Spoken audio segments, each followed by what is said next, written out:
screw something up. I could probably even do that in the introduction. Father God, I thank you, Lord, for this day, and I thank you for all that have come out. I thank you, Lord, for this evening. I just pray, Lord, you just move me out of the side, or move me out of the way, Lord, and just I just pray, Lord, everything we do and say here, the message, the singing, the fellowship afterwards, I just pray you get the glory and honor from it, Lord. And I just pray everything we do and say here glorifies your holy name. I ask these things in Jesus' name. Amen.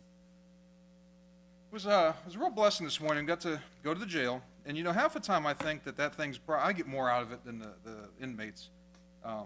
We went down there this morning, and I'm kind of, I'll probably, first of all, I got to figure this goofy thing out. But, and I always laugh at you guys when I'm sitting down there watching you guys try to figure this out. I'm like, how hard can it be? Yeah, well, there we go. I probably should have done that last. So just bear with me. This is all new territory for me here.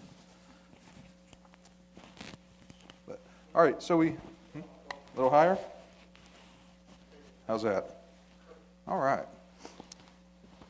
So we got to go into the jail this morning, and I try and have a message prepared every month. And the way it's set up, we never know if we're going to get to preach or not. Me and Andrew, more often than not, we get to preach. Joe's given us that opportunity. But then every now and then, for whatever reason, one of us will go a little bit longer, like I did this morning, or somebody else will come in and he'll give them an opportunity. So I had this message last month, and I went in there and I didn't get the opportunity, and that was fine because I was thinking, well, this month we had the youth rally out of town, and it worked out really good. So I just kind of put it in the freezer, and I figured I'd pull it out and put it in the microwave this morning, heat it up, and serve it up this morning. And after I preached down for a little bit, Joe gets up there, and Brother Joe and Brother Neil, they get up there, and they kind of clean us up a little bit and bring it all together and expand on some of the things that we say, and then we sing a little bit, and we leave. Well, we had a couple guys. We had a few extra minutes this morning, and the guy came up to me and said, this message really helped him out, and he said, he's going through some things. That he's alone. He doesn't really have any friends or family, and he just started telling me. I said, well, hold on, just stop right where you're at. I said, well, I want to show you something. And I wanted to make him aware of some things that there's no way he could have known anything about. I told him, I said, I had this message ready a month ago. I said, but I didn't get to preach it. I said, but you weren't here a month ago. I said, God's in your life, brother. So he's showing you some things. And God's revealing himself to you. And this guy, he was just all smiles because, he could see some things going on. He said, for whatever reason, I'm the leader of the prayer group within the pod. He said, I don't know why. He said, that's not something I would normally do or seek out. He goes, that's just not just what I do. And I said, like we had talked about in the message, I said, God's calling you out of that comfort zone a little bit. Now, Joe was telling the teens that yesterday. I'll let you guys figure out which Joe said it. But he was telling the boys, he was saying, God's going to call you out of that comfort zone. You're not going to grow if you don't get out of there, okay? You don't get muscles. You don't get stronger by sitting on the couch watching reruns of, MASH or whatever. Okay, you only get stronger by going to the gym. And even then, you only get stronger by pushing it to the limits and beyond the pain. Okay, and then that's the same thing with our Christian walks. We're only going to grow when we get outside of what we're normal and what we're comfortable and what we're happy with. And it was just a real blessing to have this guy come up, and we talked for a few minutes, and he asked me some things. He goes, well, how do I lead somebody? And I'll tell you what, these little blue tracks here, these things are amazing, because I was able to pull this thing out, and I had a stack of them on the wall there. And I said, well, look, right here, just walk them down through this, just step by step. I said, everything, the scripture's there, everything you need. He says, well, what do I do if they want to pray? And I said, well, you've got this prayer here. I said, this is just a sample. I said, don't have to say it word for word. I said, but the thing is, a lot of people have that head knowledge of God. I said, but it has to come from the heart. It says there in Romans 10:9, and shalt believe in thine heart that God hath raised him from the dead. The thing has to come from here. It has to make that 18-inch journey from the head knowledge to the heart. And once it gets out there, once it gets there, I said, the guy could read that and he could say, he could just call out and say, Jesus saved me. God saved me. And I said, that'll be enough. I said, because God knows the intent of his heart, and he knows what he means. I said, it doesn't have to be nothing fancy. So it was just a real blessing that we were able to go in there and talk to these guys. And it's neat when, Pastor asked me this morning, how'd it go? I said, well, it went great. He said, anybody get saved? I said, no. But it still went great. Yeah, we try and win some souls. That's our goal. And there was a couple guys that admitted they weren't saved. And okay, yeah, I'd like to see them get saved. But to have one or two guys step forward and say, hey, this really helped me. Now, bear with me for a second. A couple weeks ago, 2-3 weeks ago, I had to do a presentation at work. I had to do a PowerPoint presentation, and I had the vice president, I had the director of maintenance, another director, and my boss, okay? And I did this thing, I went through it all, and I collected the data, and I put all this out there. And afterwards, they said, hey, good job. Each one of them told me, good job. Okay, it was good. You want to do a good job. Okay, you may not like your job always, but you always want to do a good job. I never get up in the morning and say, man, I just want to go to work today and do a lousy job. Even when I had a job I didn't like, I still wanted to do a good job. That's what I get paid for. So it was good to hear that. But I'll tell you what, that was nothing compared to seeing this morning, seeing God had a plan and God had something in work, and just realizing that He allowed me to be just a little bit of part of that. And when you get to be a part of something like that, because you realize at that moment, whether I did what I did or what, it doesn't matter. God was going to do something there this morning, okay? He just chose to let me be a part of it. And I took the opportunity. And it was, and for you guys that have put in applications, I have contacted 2 people 3 times now, and I'm trying to find out. So I think what I'm going to do is on the way home tomorrow, I'm just going to stop down there. I'm going to ask them, if their names are on that list. I know you guys are anxious to get into prison, and I'm anxious to get you guys in there because I'll tell you what, it's a real blessing. The church that we help out, they don't get the assistance, they don't get the help.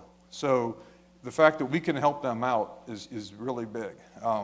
So I'm going to see if I can go down there and see if they'll at least tell me if you're on that list or not. I don't see why any of you wouldn't be, unless you're murderers and haven't told us.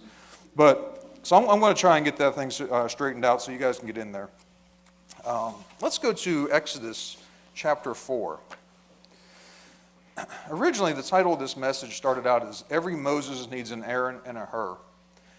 And as I started collecting the points and started going through it, the title changed a little bit, and really the meaning behind it changed. And it became more of, maybe sometimes we don't serve God because. I'm going to look into 3 or 4 reasons here. But you guys are in Exodus 4. Let me just read a few verses.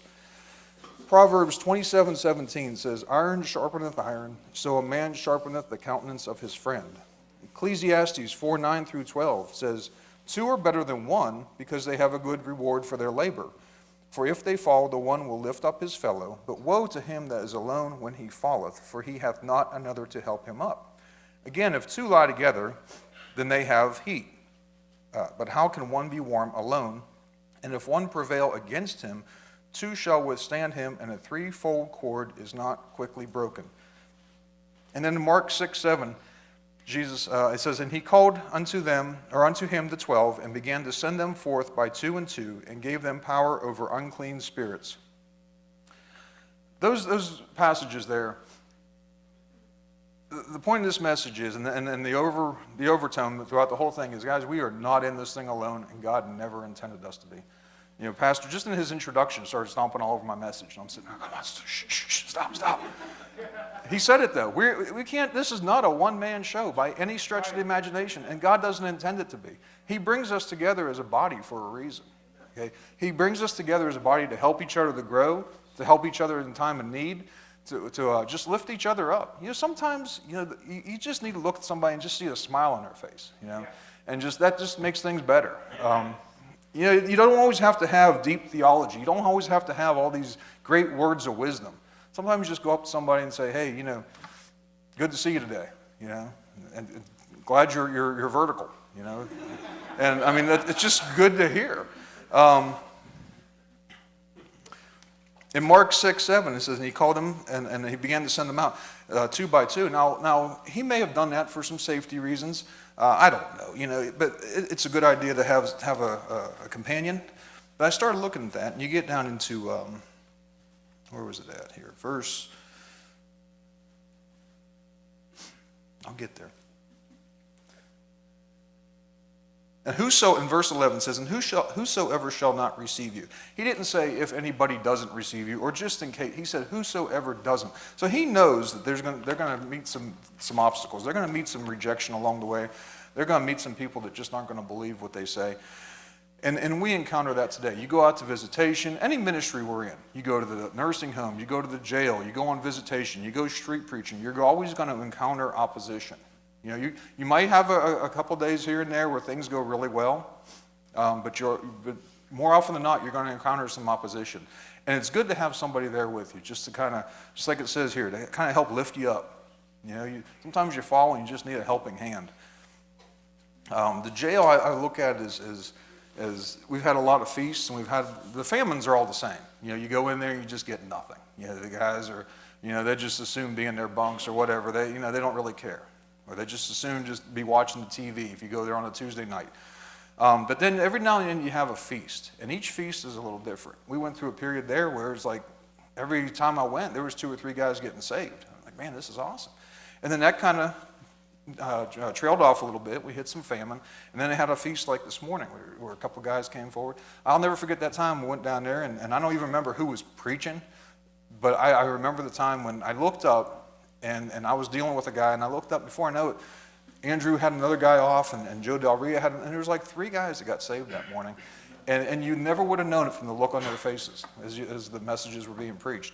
And that was that's what it's all about. So you have to get through those dry times. You have to get through those famines to get to the feast. And that's what we need to be there for each other. So my first point is, and Adam touched on this a little bit the last Fervent Friday, sometimes we don't serve God, and we don't do the things we ought to do, because sometimes we just feel inadequate. Anybody ever feel that way? I've been there.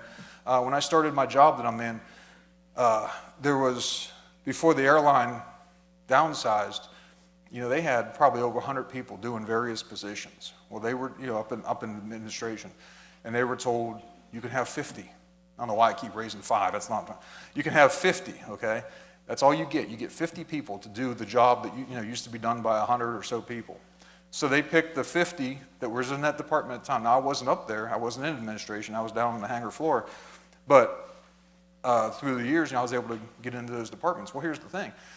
When you had all those people there before, and now they're gone, where there used to be 5 or 6 in my department, there's 1. Me. And I'm the new guy. Okay, so where's my training coming from? So you talk about feeling inadequate, okay? My training was literally looking through memos on the computer that people had entered throughout the years. My training came from finding emails shoved in drawers on my desk of the guys that had occupied it before me. My training came in just finding Post-it notes. That's where my training came from, because I'm the only one that does my job, and I had to train myself, except I didn't know what to train me.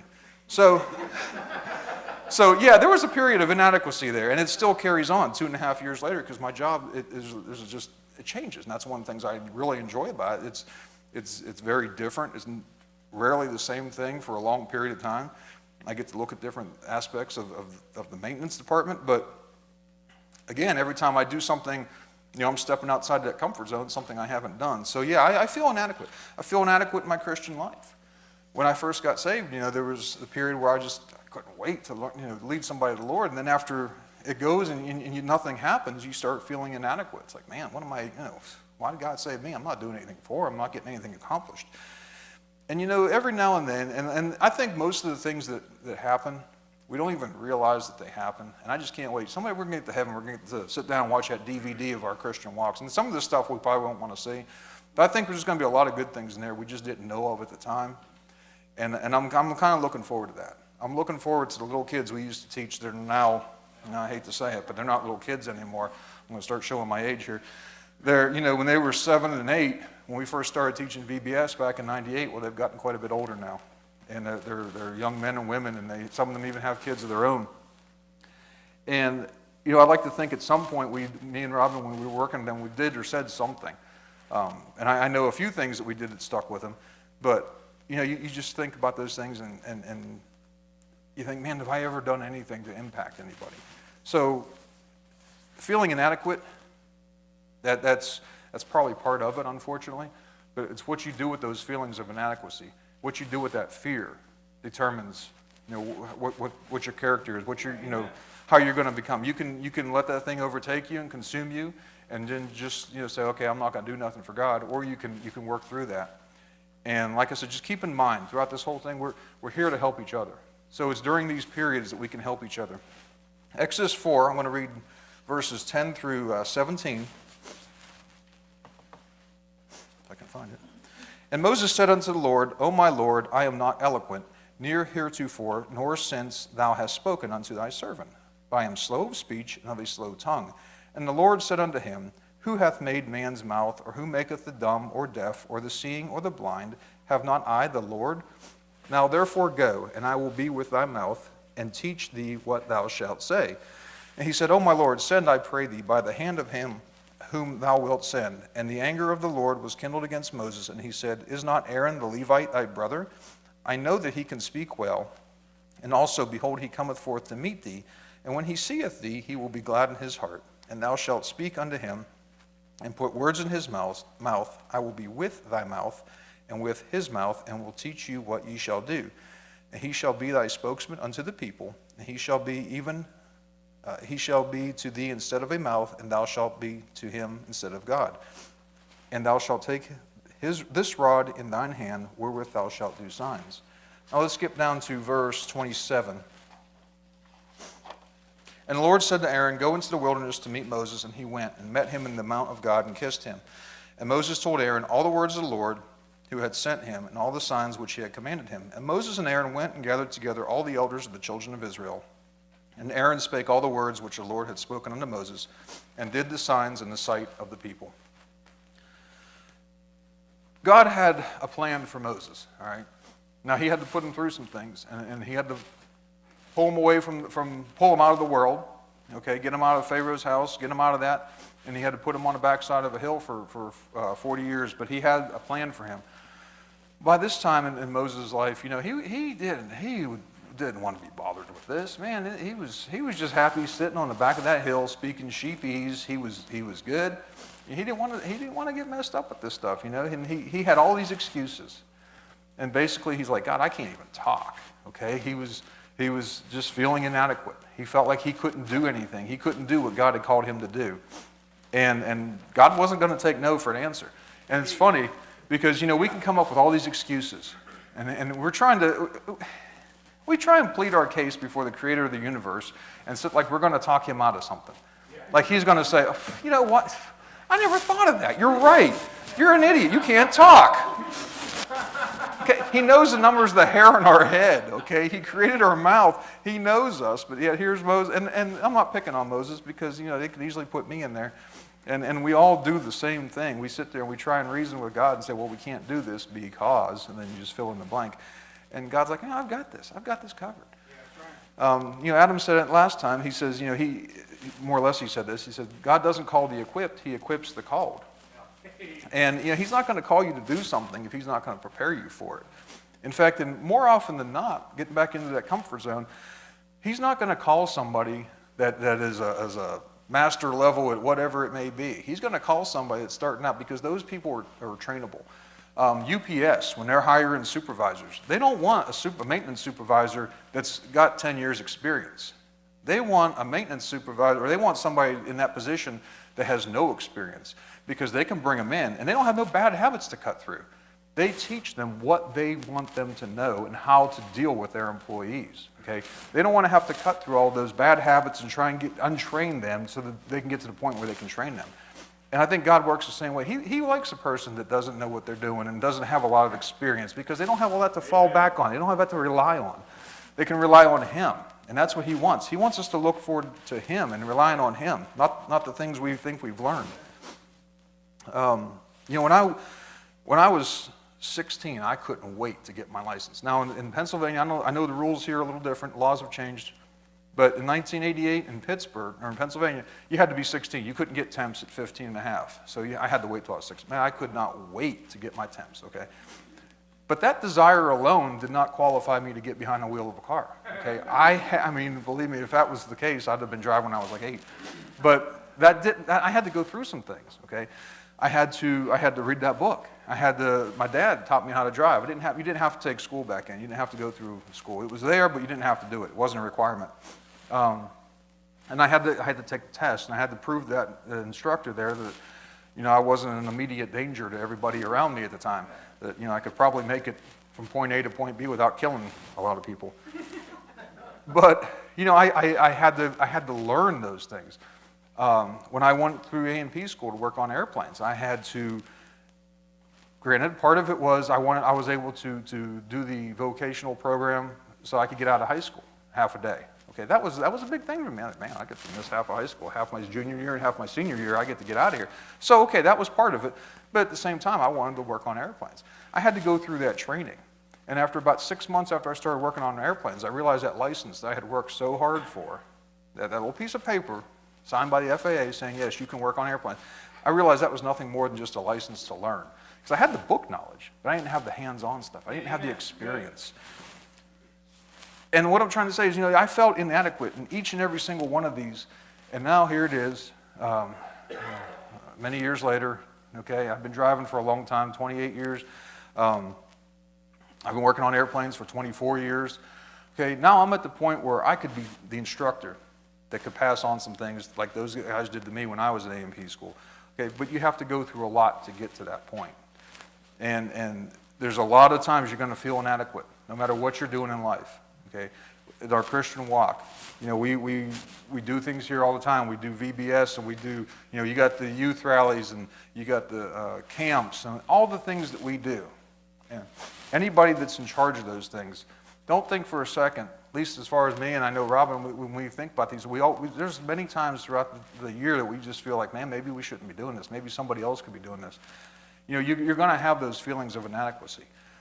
But then you realize that, man, it's not just you. It's not just you doing this. You've got the support around you. And the support in this church is really starting to grow. I mean, this is a really good Sunday night crowd. I mean, this is, and the thing is, this isn't going to change too much on Wednesday night. Most of you guys will be back, unless there's, a hurricane or something. But I mean, the thing is, we're getting a really good group here. Okay, and this is a weird little thing we've got going on. This isn't common throughout the area. Normally your Sunday morning crowd is really big, and it dwindles a little bit on Sunday evening. Then Wednesday, you wonder sometimes is it even worth turning on the lights. But we're in a position now, we're in a church now, we've got a lot of support, and we need to learn to lean on each other and help each other. Okay, we've all got different things that we've been through. God's run us all through different stages in our lives and different experiences, and we've all listened to different preachers, and we've heard a lot of different things throughout the years. And God didn't put us all through that just for us to sit on it and do nothing with it. Right. He brings us all together for a reason. Okay? He brings us all together, and there's always something to do. And every time he brings somebody new into this church, we discover a need that we didn't know we had. It's like, well, this guy can do this. Well, we need that. We didn't need it 3 weeks ago, but man, we need it now. And I mean, it happens. When the first time we came to this church, there was a series of times, but the first time we came, for whatever reason, I realized there was no children's church.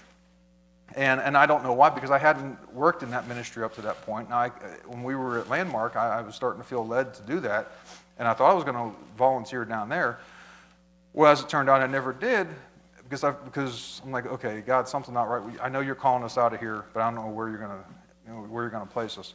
So we left there, but when I came here, I'm like, man, there's no children's church in this place. Maybe that's something I can get involved in.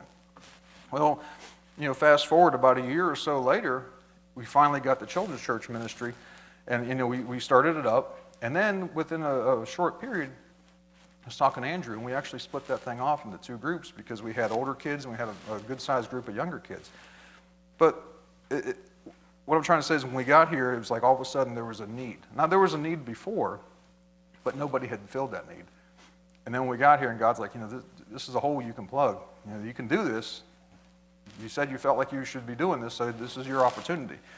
So we have to take advantage of that. And we have to put those feelings of inadequacy behind us and just learn to trust in God and what he's called us to do. Let's go to Exodus 17.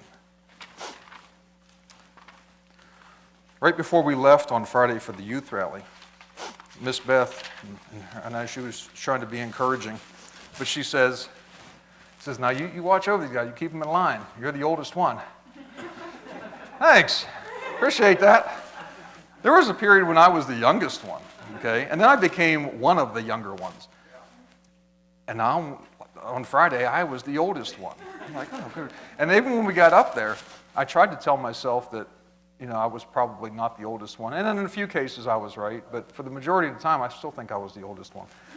Like, man. And then, of course, Friday night we're in there, and the guys are all in the sanctuary, and we're singing hymns, and we're singing, and we're doing testimonies, and we're singing, and we're doing testimonies. And Brother Aaron from another church, he said, does anybody want to give a testimony? Nobody raised their hand. He says, anybody want to go to bed? Well, of course, the old man in the group raised his hand. Yeah, I want to go to bed. And I'm like, man, I am old. It's only midnight, 12:30. Man, I'm ready for bed. What's wrong with me? You know what? Sometimes we don't serve God because we're just wore out. We get mentally beat up and tired. We get physically tired, and we just get wore out. We can get worn out with the things of the world. We can get worn out in service to God. If you're not doing things the right way, you can just get wore out. So let's look at Exodus 17:9 through 13.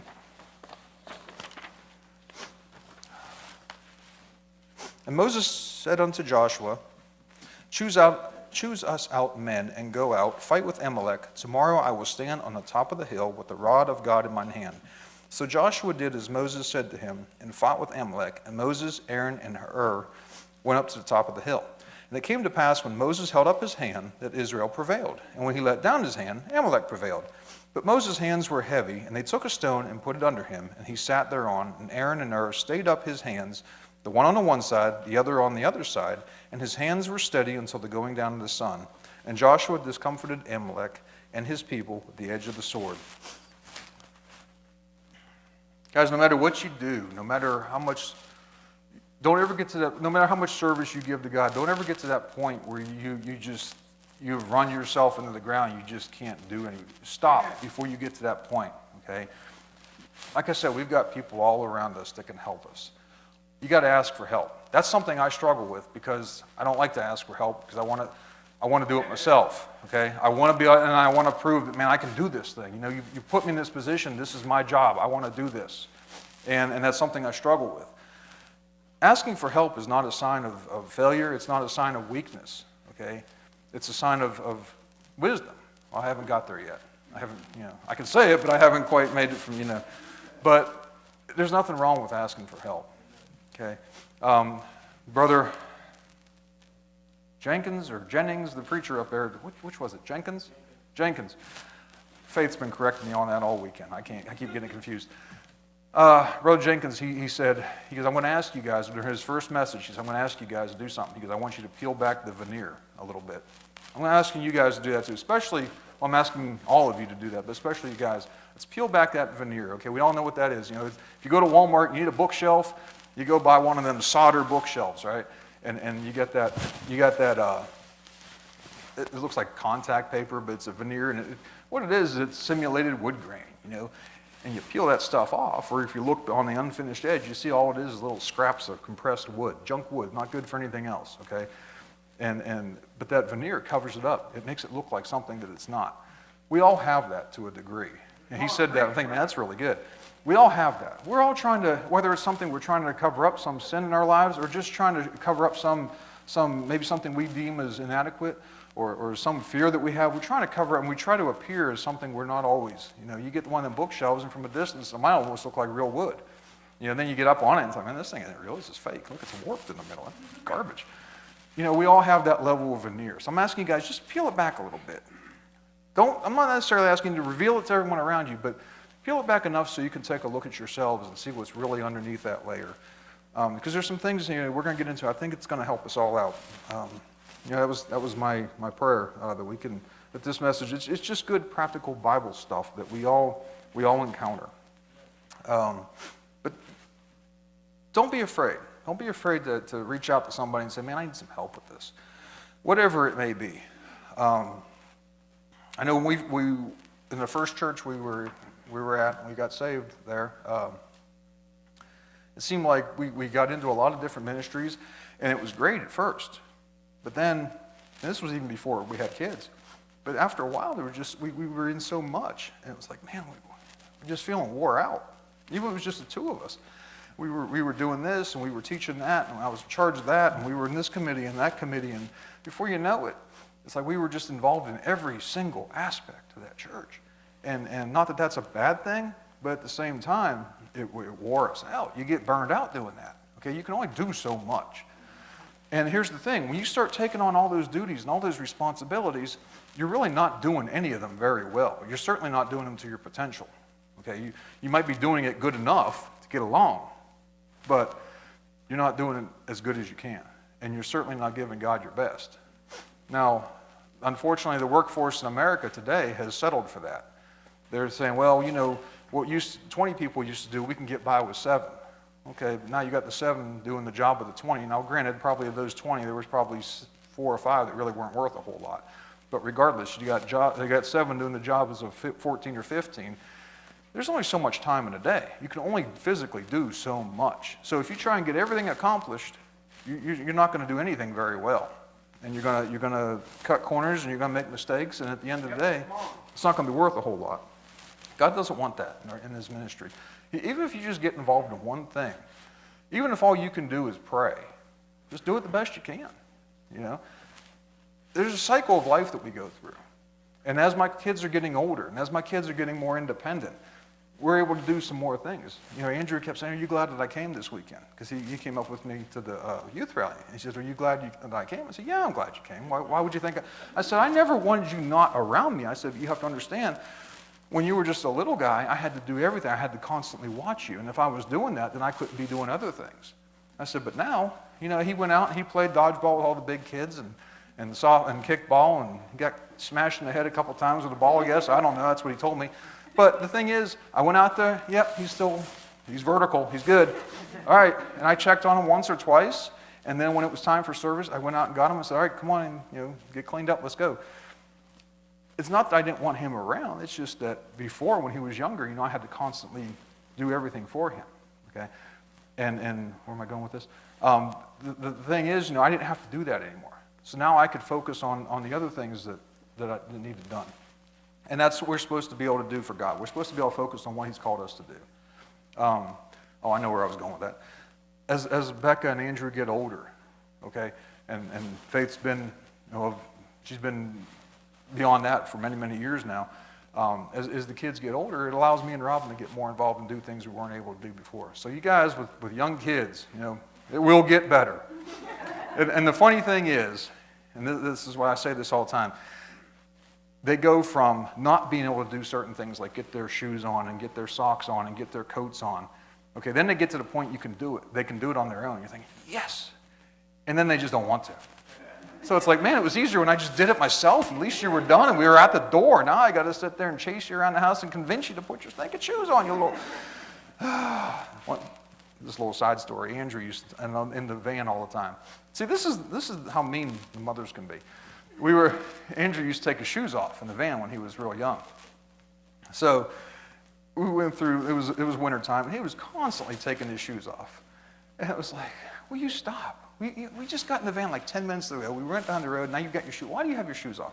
So Robin said, you know what? I'm going to teach him. We're going to do a little life lesson here. So she grabbed the shoes, she opened the door, she said, go in the house. He's like, but I don't have my shoes on. Well, you shouldn't have taken them off. So, you know, I went ahead and I opened the garage door, or opened the back door, and he runs through. I don't know, it was cold. I don't know if there was any snow on the ground or not. I don't know if there was any snow, but he ran through and it was cold. And so he runs in, oh, cold, cold, cold. So he ran, jumped on the couch, and covered up with a blanket, and he stayed there for a while. Well, he learned, and after that, I don't think he ever once took his shoes off in the van again. So that was a good life lesson learned. You know, he got something from that. That was free. I don't have really nothing to do with anything else. Galatians 6:9 says, let us not be weary in well-doing, for in due season we shall reap, if we faint not. Guys, man, that's like the boss man at work telling you, you know, if you meet these goals, you'll get a bonus. Now, of course, this is a lot better, and I'm not trying to degrade these things down to worldly. I'm just trying to put it in terms of, you know, just something tangible that we can understand.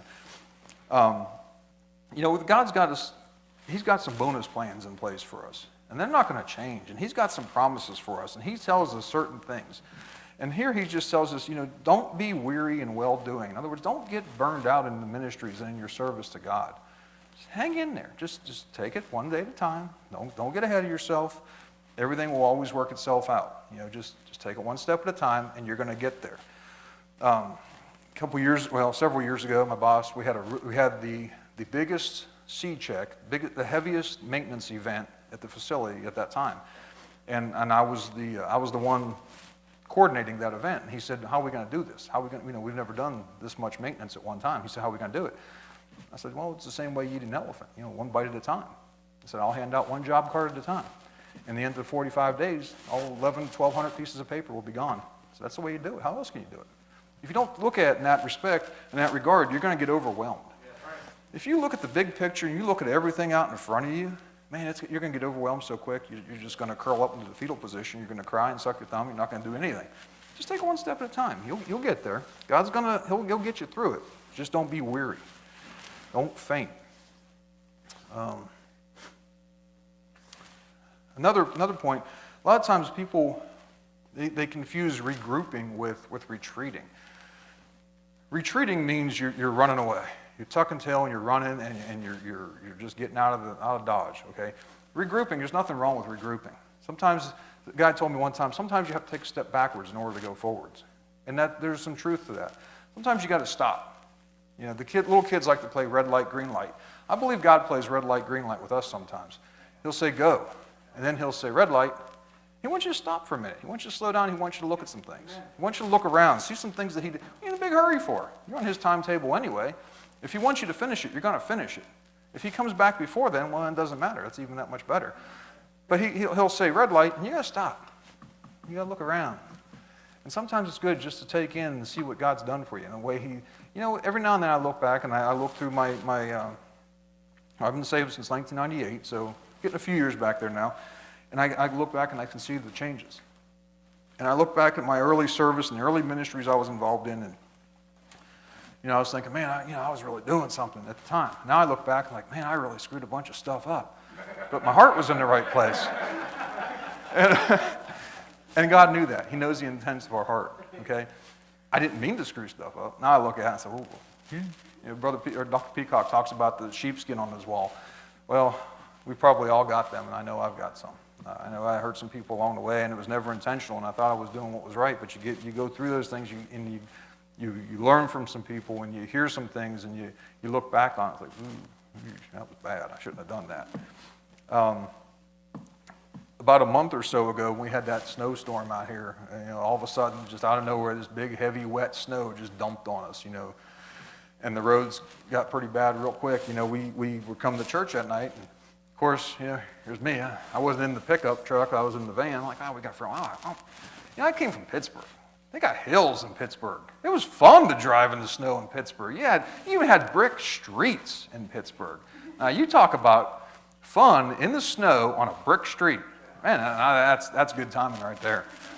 So I was coming up Eastman here, and we stopped at that stop sign there by the school, and I started giving it some steady pressure, gaining some momentum, gaining some speed. And what do I see near the top of the hill? I see Billy Bob and his two-wheel drive pick-em-up truck.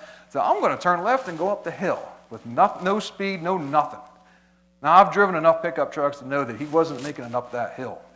So what did I do? I stopped because I know Billy Bob was going to be coming the wrong way. Sure enough, here he comes. Comes down the hill. He passes me. I kind of like, stupid idiot. First day on the job. So by this time, I'm like, well, all right. So I look behind, back up a little bit. I take a running start. Hey, what enough? And I do this a couple times, and I didn't quite make it up the hill.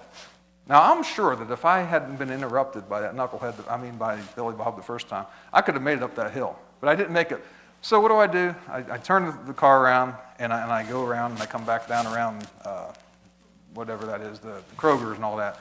And I come up the other way, and the point is, we made it to church that night, okay?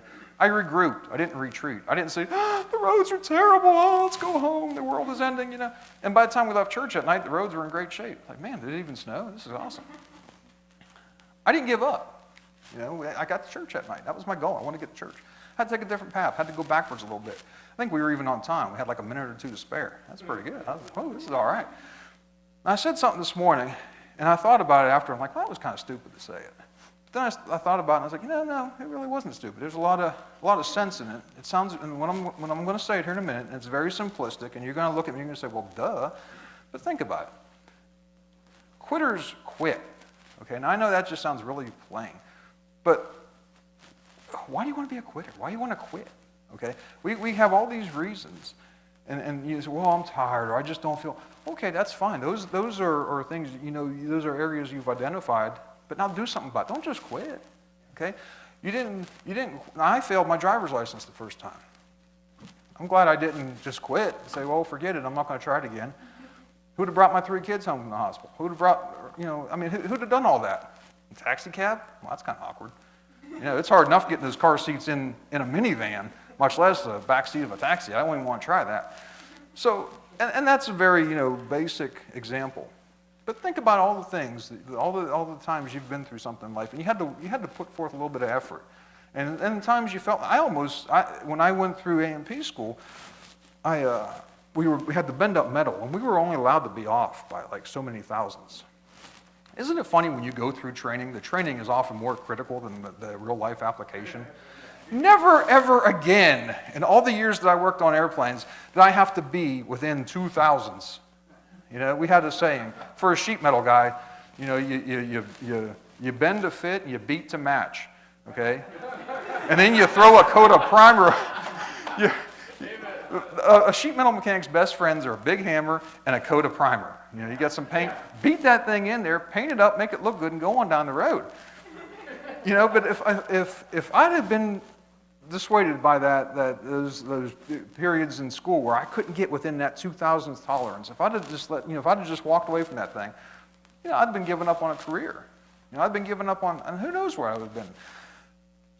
Not that I put all that faith in that career, but hey, God used it. It's where I'm at today. It's where I'm here. Okay, it's nothing to be.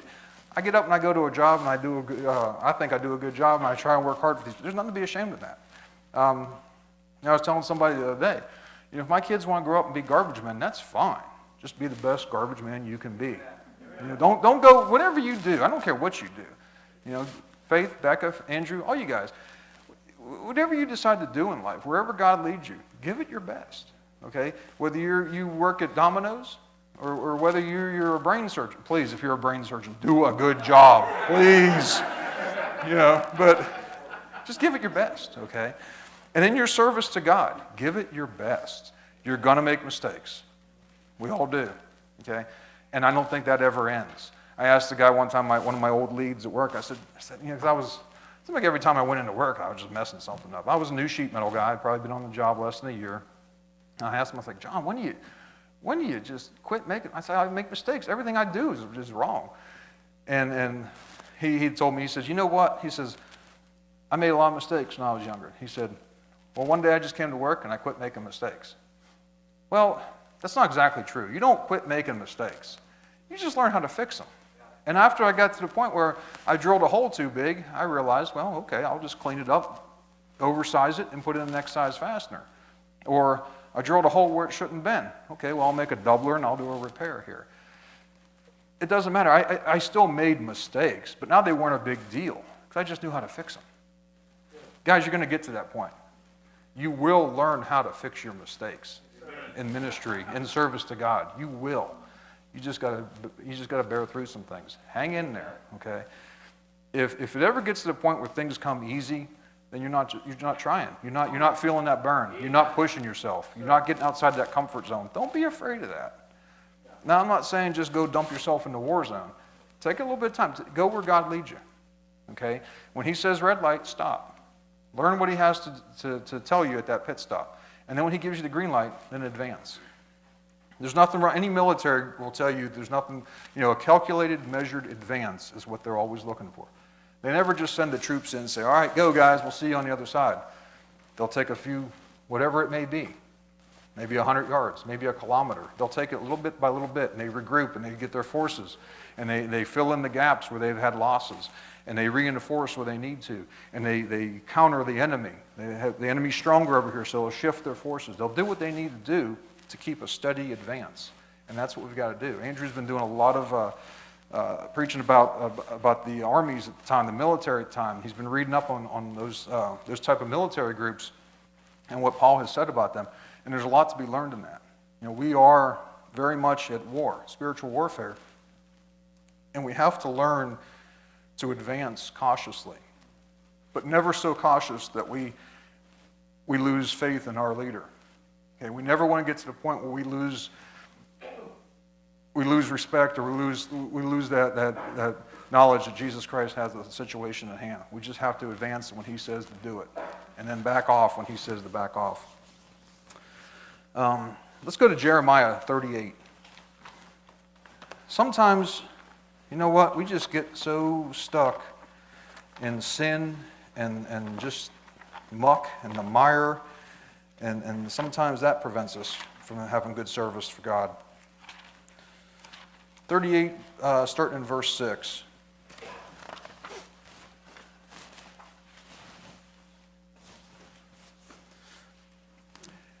Then took they Jeremiah and cast him into the dungeon of Melchiah, the son of Hamelech, that was in the court of the prison, and they let down Jeremiah with cords. And in the dungeon there was no water, but mire.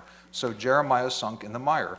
Now when Ebed-melech, the Ethiopian, one of the eunuchs which was in the king's house, heard that they put Jeremiah in the dungeon, the king, then sitting in the gate of Benjamin, Ebed-melech went forth out of the king's house and spake to the king, saying, My lord the king, these men have done evil in all that they have done to Jeremiah the prophet, whom they have cast into the dungeon, and he is like to die for hunger in the place where he is, for there is no more bread in the city.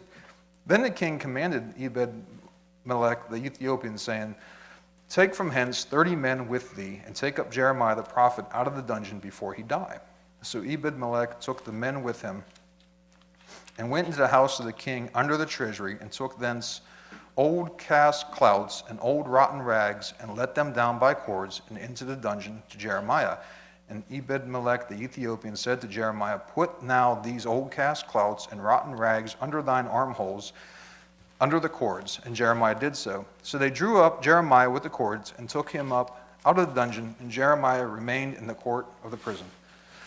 Now I had to look up what an old cast clout was. I didn't know what that was. But essentially it's like an old scrap of leather, maybe an old patch that they had removed and put a new patch in place. So it's just an old scrap of leather, something that you can give you a little bit of protection. This, as I read through this is a fantastic illustration of a Christian just getting caught up in sin. I'm not saying that's where Jeremiah was at. I'm just saying that this, you look at this and we get stuck in that mire.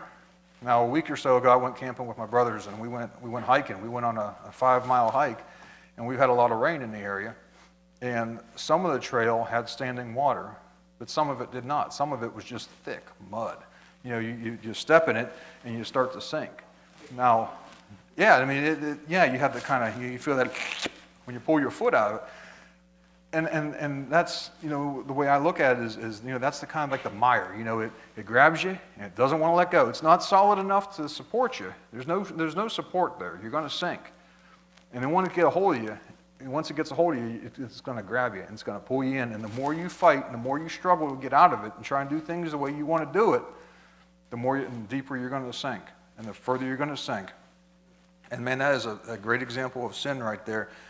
And it says when he was lowered down into that pit, and as he was lowered and his feet touched that mire, and as the weight transferred from those cords to that ground, that soft ground, he just started to sink in it. That is exactly what happens when we get away from God and we get away from his word. We start letting go of those cords, and the weight of our sin just starts taking us down and dragging us down and holding us there. Okay? It says he took 30 men, and they went to get him out. 30 men to pull this guy out of there. It says and they sent down on the cords, they sent down the rags and the cast clouts and all this stuff. They said, put this under your arms. So you wrap these cords around, it'll help you, it'll protect you. That is a perfect example of God's word. Okay? Not to be disrespectful, but this is that dirty old rag. This is that cast clout. As we try and get out of sin, this thing will keep us from getting hurt too bad as we come out of there. Doesn't mean we won't feel any discomfort. It doesn't mean we won't feel a little bit of a twinge of pain, but it will protect us from the worst of it. And that's what happened here. And as he's pulling him out, and it says, you know, he said, put these under there to protect you. A lot of times we'll say, well, we don't need that. We'll just grab onto the cords. And then you get so far out of it, you try and do things your way. You say, here, use these rags. Well, I don't want to use the rags. I'm a man. I got tough armpits. I'm good. And they try and pull them out. And like, man, this hurts. I can't take it anymore. I got to let go. And then you fall. And you hit that mire and you sink further than you were the first time. And that happens in sin. We think we're going to get out of it, and We say, well, I can't serve God because, and then we say, well, I got to get this taken care of. And then we try and take care of it, and we end up in a worse mess than we were in to begin with. And we sink deeper into that mire than if we had just listened to him and done what he wanted us to do. If we'd have used his old rags and his old cast clouds to protect us. Another point here is, it took 30 men, and they lowered the cords down. Now here's the thing. There could have been 100 men there. They could have filled that pit with cords. But if Jeremiah didn't reach out and grab those rags and put them in place, if Jeremiah didn't reach out and grab a hold of those cords and fasten them around himself, none of it would have done any good. Guys, nobody can do anything for you. We can, and this is what I tell the guys at jail. We can help you, we can minister to you, we can preach at you, we can do all these things. But we all have to make that conscious decision. If we want help, we have to take that step. Okay? Nobody can do anything for anybody unless you're willing to help yourself. Okay? If you want to get out of a situation, we can help you with that. We can't do it for you. You can lead that horse to water, but you can't make him drink. And it's the same thing. You can lead a Christian to the Word, or you can lead a lost man to the Word, but you can't make him get saved. You can't make that Christian get right. You have to be the one that says, all right, I'll put these rags in place. I'll grab onto that cord and I'll hang on. Okay? It took 30 men. So 30 men went down there to pull him out. It takes one man, Jesus Christ, to get us out of our sins. Okay? But you got to reach out to him. You've got to be the one to grab onto him. He's there. What are you going to do with him? Lastly, sometimes we don't serve God. Sometimes we don't do the things we're supposed to. Sometimes we just need someone to show us the way. Sometimes we just don't know. We've all been there, right? We've all had to learn something at some point. Thank God for our parents that they taught us how to walk. I didn't know how to walk when I was born. Andrew didn't know how to walk. He rolled. He was like a slug. He just rolled. And he'd roll in circles so he'd get to where he. And then one day he didn't even walk. He just got up and he started running. Yesterday you rolled. Now you're running. What's the matter with you? But regardless, he still had to have somebody show him how to do that. Okay, me and Robin and even Faith. We showed him because we were excited. We wanted to teach him how to walk. We've all been there. Sometimes you just need somebody to show you some things. Let's go to Acts chapter 8. Now, this morning in jail, I stressed this a little bit more for salvation. When I'm down there, no matter what the message is, I always want to get salvation at them. Because more often than not, they'll all tell you that they're saved. It was a little different this morning. A couple of them didn't raise their hands. But I always try and get a little bit of self. But you know what? This applies to the Christian as well, not just the lost man. Chapter 8, verses 27 through 35. It's a passage we're all familiar with. And he arose and went, and behold, a man of Ethiopia, an eunuch of great authority under Candace, queen of the Ethiopians, who had the charge of all her treasure, and had come to Jerusalem to worship, was returning, and sitting in his chariot, read Esaias the prophet. Then the Spirit said unto Philip, Go near, and join thyself to this chariot. Philip ran thither to him, and heard him read the prophet Esaias, and said, Understandest thou what thou readest? And he said, How can I, except some man should guide me? And he desired Philip that he would come up and sit with him. The place of the scripture which he read was this: He was led as a sheep to the slaughter, and like a lamb dumb before his shearer, so opened he not his mouth. In his humiliation his judgment was taken away. Who shall declare his generation? For his life is taken from the earth. And the eunuch answered Philip and said, I pray thee, of whom speaketh the prophet this? Of himself or of some other man? Then Philip opened his mouth and began the same scripture and preached unto him Jesus. Sometimes we just need somebody to show us something. It's all right. We're not supposed to know it all. God doesn't reveal everything to us all at once. And he reveals certain things to others. And that's what we're supposed to do as the local church. Okay, we're supposed to come together as a body and help each other out and these kind of things too.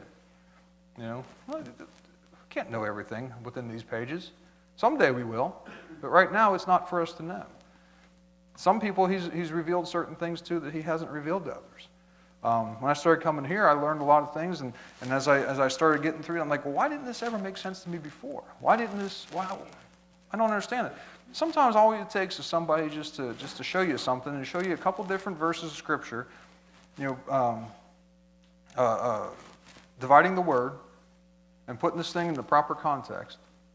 And Joe went through the rightly dividing, and he did it for the teens, and he did it for us, and that is really, it's probably something we should hit every couple years, because he did a great job of it. It was a really good study, and you just put the Bible out there and say, you know what, all of this applies to mankind, but not all of it applies to us right now. Some of it never will apply. And it's easy to see where people get all mixed up in the thing because they won't rightly divide the Word of God. Help each other out, Don't be afraid to ask for something. What does this mean?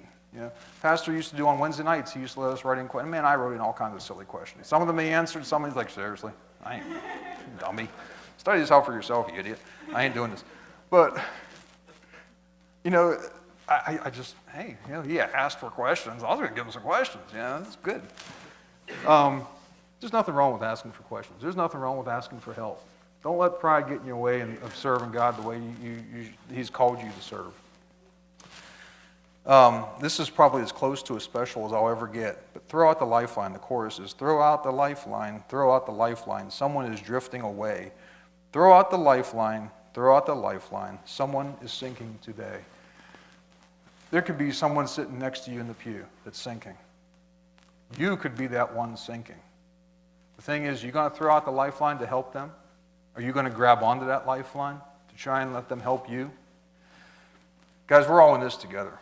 Now, maybe we don't always see eye to eye, and maybe we don't always get along, but at the end of the day, we are all in this thing together, and we've got to learn that, maybe we don't always have to agree on every little jot and tittle. Maybe we don't have to agree on every dotted I, but we need to agree that we're going to serve Jesus, and we're going to do it the best we can.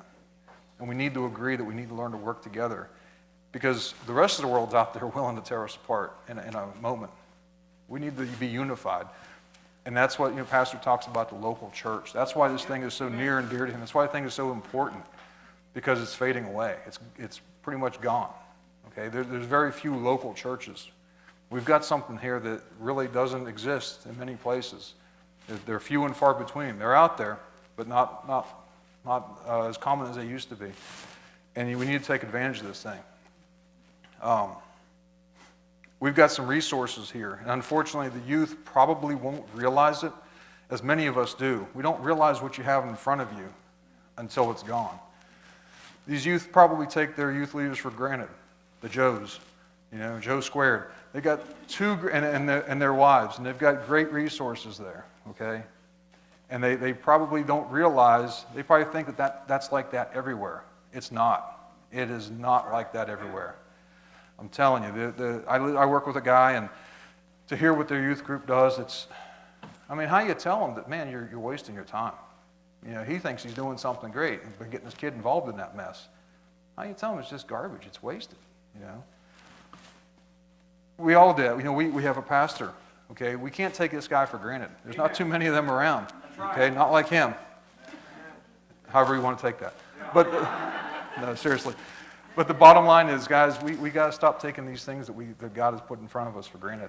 Okay, we got to start getting serious about coming together. Okay, about helping each other. We're all going to have trials. We're all going to have tribulations. There's nothing wrong. There's nothing to be ashamed of in that. But we got to learn to work together and help each other out. He gave us His book. He gave us His lifelines. He gave us everything we need. Now we're going to reach out and grab them.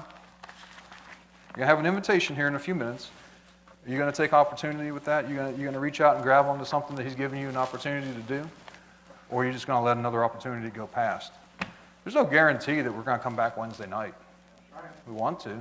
Most of us, I would think, want to. Probably all of us. There's no guarantee. I tell the guys in jail all the time, and I tell guys at work, I could die in a fiery car wreck anytime between now and Wednesday. On the way home, on the way to work, I have no guarantee of anything. I could fall and break my neck off all these steps, man, coming down here. There's no guarantee that we're going to get. So don't let any more time slip by. Don't let any more opportunities to serve God get by without taking advantage of them. If He puts somebody in your path that can help you out, then latch on to that person. Take their help. If you put somebody in your path that needs help, do what you can for them. Okay? And if you can't, don't mess them up. When Faith was first learning the violin, I asked the pastor, I said, hey, can she sit up here and play violin? He said, okay, but if she starts messing up, she needs to quit. And just not quit altogether, but quit playing. Sit there and then rejoin when she felt comfortable, when she knew the music. Otherwise, she was going to mess everybody up around her. Guys, if somebody comes to you and they need some help and you can't offer that help, there's no shame in saying, well, I can't help you, but I know somebody that can, okay? Don't try and help somebody out when you don't know the answer yourself. There's nothing wrong with saying, I don't know. I hear it at work all the time. People get upset when people aren't stupid. They can see through you. When you're trying to make up something and you're trying to blow a lot of smoke at them, they know that, okay? When I was a supervisor, when I was an acting lead, if I didn't know the answer, I would tell them, I don't know. I said, I know where I can go to find the answer. You give me some time, I'll look it up. I said, but I don't know. I'm not going to lead you down the wrong path. If I knew the answer, I'd tell them what I knew. But if I didn't, I'd go to the source, whatever that source may have been. A drawing, an engineering sketch, a maintenance manual, whatever. This is all of that. This is our sketches. This is our drawings. This is our maintenance manuals. Okay, this is where we're going to find the answers. Each other, look around in the pews. This is where you're going to find the answers. Let's pull together. Okay, we're getting to be a large group. Pastor said I made the comment, if we get too big, I'll leave. And the reason I had said that, and I did say that, but the reason I had said that is because the churches I've been in that were big, they lost focus of what they were doing. And it became about this group and that clique. And it was very cliquish, and I felt like I was high school again. Man, I left that behind me a long time ago. I ain't going back. Okay, I ain't got time for that silly stupidness. I don't care. The older I get, I think I'm turned into George. I don't care. I just don't care what people think of me anymore. Why do this nameless, faceless group says I should be wearing whatever, Under Armour or whatever that. Why? Who are these people? Why should I listen to them? Why should I wear what I don't even know who they are, and they're going to tell me what I should be doing, what I should wear? Why do I care? I'm glad my kids don't go to school. I'm glad, my kids are happy when we go out and we find them some. You don't have to shop at Hollister. We don't have to shop at Aeropostale. They're happy with what we give them, and I'm grateful for that. I'll tell you what, I know a guy he buys his kid nothing but Hollister T-shirts. And I'll tell you, that stinking Hanes shirt that I bought it at, a tenth the price is going to be hold up just as well. Doesn't say a Hollister. That's the difference. It's made just the same. Does the same job, covers you, keeps you from going to jail. But, it's just a name. Why are we so concerned with what everybody is saying? Just focus on what God has to tell you. Just focus on what Jesus has put in front of you and the people he's put in your path. Amen. Pastor?